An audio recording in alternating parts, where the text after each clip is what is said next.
এবার দেখো আমার মাকে আমি বলেছি গোটাটা ছাল ছাড়াতে হবে, আমার মা এবার সেটাই করতে বসে গেছে। হ্যাঁ ছাড়াও, দেখো আমার মা ছাড়াচ্ছে।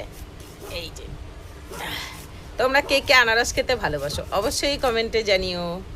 আমরা তো আনারস খেতে খুব ভালোবাসি, আমি আর আমার ছেলে। এই যে দেখো, পুরো ভালো করে এই আনারসের যে চোখ চোখ এই যে গায়ের ছালটা পুরোটা ছাড়িয়ে নিতে হবে পরিষ্কারভাবে, নালে মুখ চুলকাবে। আনারস, পেঁপে, তারপর এই যে কাঁঠাল, ইঁচড়, এদের ছালগুলো মোটা মোটা করে ফেলে দিতে হয়। এই যে দেখো, এই দেখো পুরোটা ছাল ছাড়ানো হয়ে গেছে। এবার আমার মা চাকু দিয়ে এই যে চোখগুলোকে আস্তে আস্তে করে তুলে নেবে, তারপরে দাঁড়াও কাটা আর মাখা দেখাচ্ছি।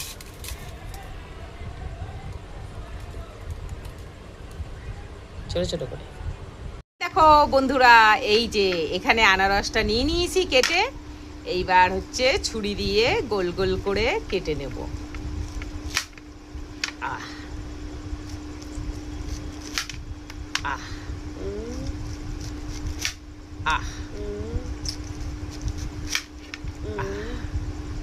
বাকিটা রেখে দিলাম। এই চারটে আমি মাখা করব। এটা হচ্ছে আনারস মাখা। এর উপরে দেখো আমি লঙ্কার গুঁড়ো দিয়ে দেবো, আহা হা হা হা, আর দিয়ে দেবো নুন, আর দিয়ে দেবো একটু এই যে লেবুর রস দিয়ে ভালো করে মাখো মাখো করে, আহা হা হা হা হা হা হা।